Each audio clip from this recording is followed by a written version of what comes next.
seja a perda, assim, de um familiar, de uma pessoa querida, do seu pet, um pé na bunda e até a saída de emprego, o luto é uma situação que merece ser vivida e conversada para que ela seja entendida e você consiga vivenciar isso da melhor maneira possível. Então, para a gente conversar nessa data de hoje, né, que é uma data tão significativa para tanta gente, eu recebo agora aqui o psicólogo Edson Pilger.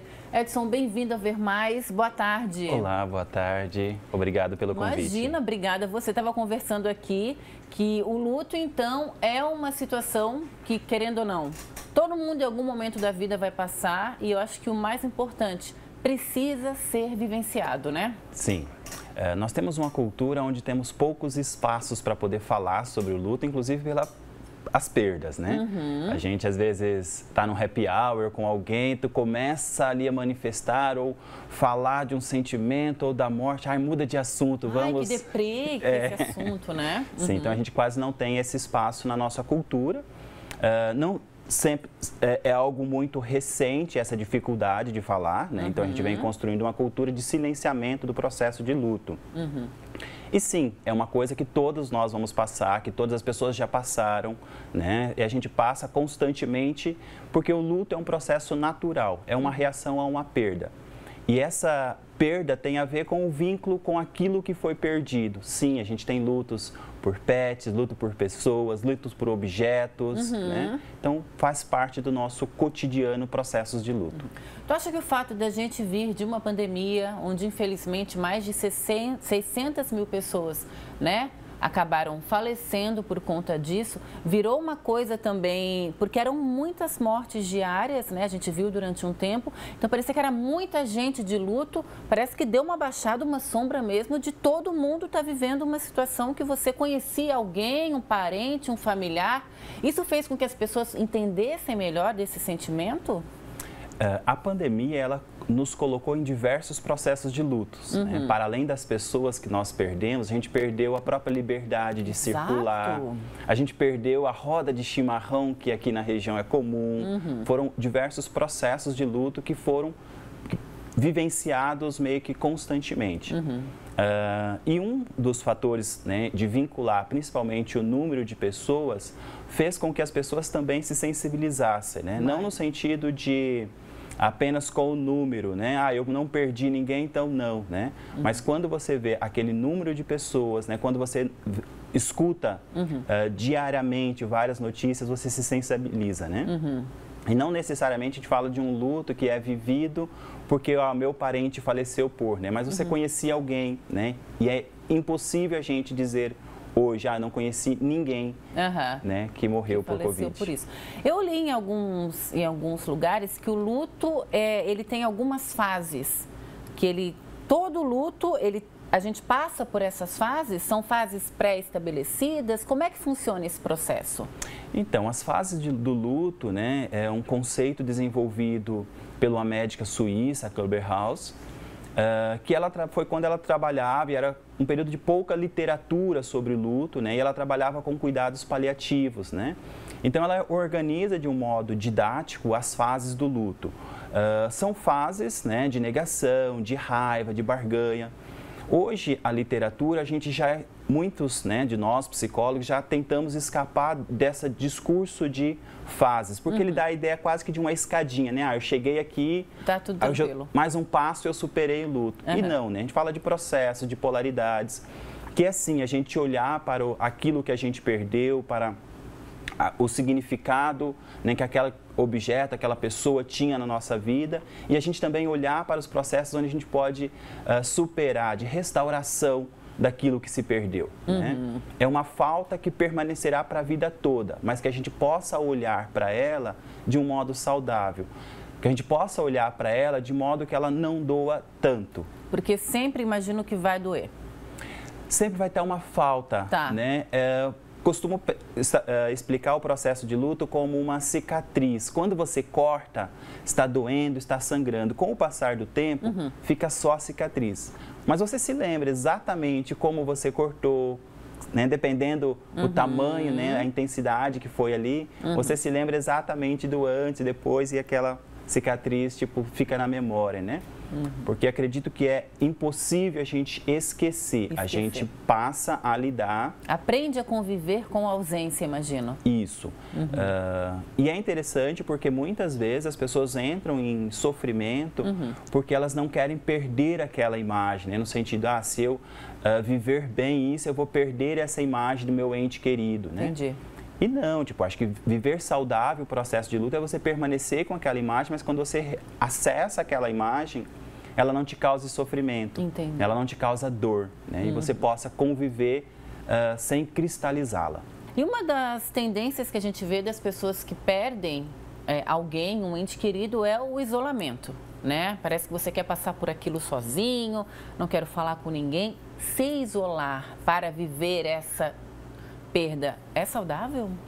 O isolamento ele não é saudável, mas ele faz parte de uma ritualização da nossa cultura, né? No passado, inclusive, as pessoas se vestiam de preto, colocavam um lacinho preto para poder sinalizar esse processo de luto. Era um processo onde a pessoa ficava mais introspectiva, né?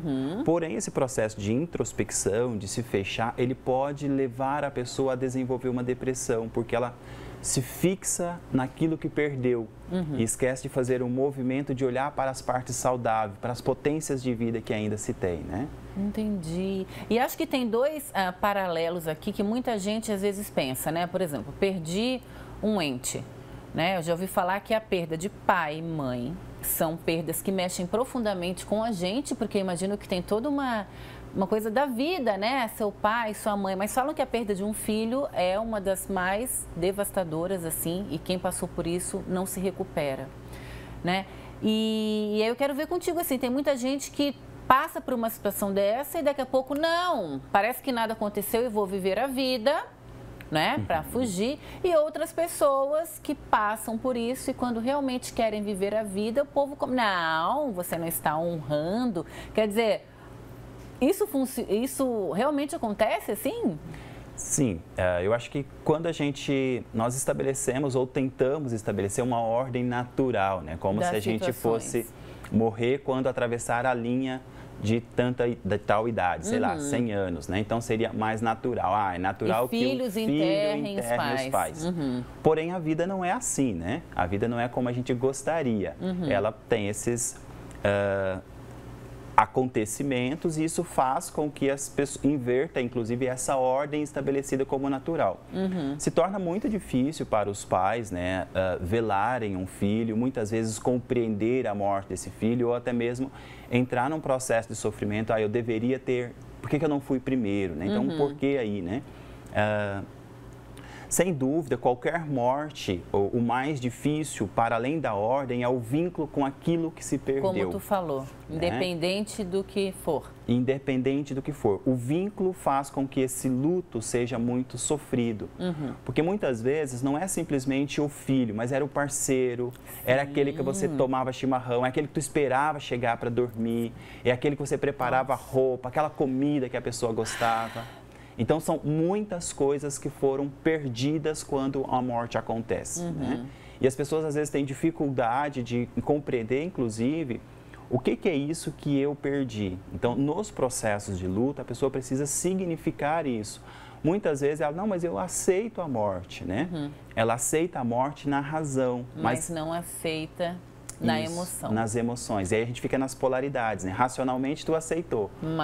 Mas o corpo ainda não processou. A gente conversando aqui, inclusive eu recebi algumas mensagens e as duas têm um pouco a ver com isso, né? Uma falando muito depois de um tempo que passou, que era tristeza e agora fica saudade, que eu acho que é algo que tem que honrar, não tem muito o que fazer, né?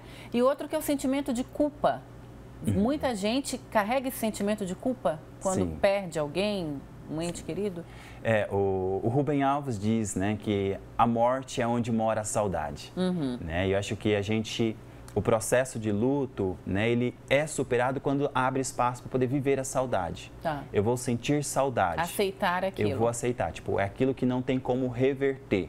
Aconteceu. Então vai ficar a saudade. E a gente vai aprender a conviver com essa saudade. Que legal. Em que momento eu procuro uma ajuda psicológica quando eu estou vivendo esse luto e acho que as coisas não estão muito legais? Em que momento tu acha que se deve procurar uma ajuda de alguém? Porque muitas vezes a gente conversa com um amigo, com um parente, você desabafa, mas muitas vezes é preciso de uma conversa mais específica, né? Isso.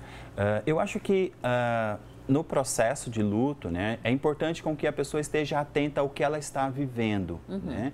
Porque muitas vezes, pelo próprio processo de uma racionalização, a pessoa evita entrar em contato com os sentimentos. Então, ela não se permite chorar, muitas vezes ela não se permite olhar, muitas vezes ela quer se desfazer das coisas, do ente querido, no sentido de não quero mais olhar para isso, não quero mais lembrança. Mas isso no calor da emoção, muitas vezes. Isso, depois no calor bate da um arrependimento, emoção. será?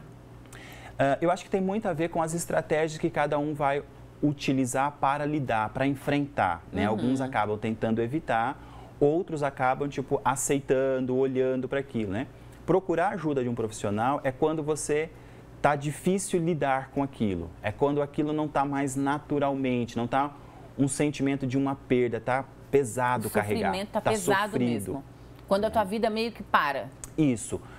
Quando cristaliza, a gente vai poder dizer assim, aquilo que eu não estou conseguindo mais olhar para aquela pessoa, já não estou conseguindo mais fazer minhas atividades diárias, já estou sem vontade daqui a pouco de levantar, de seguir, de trabalhar, né?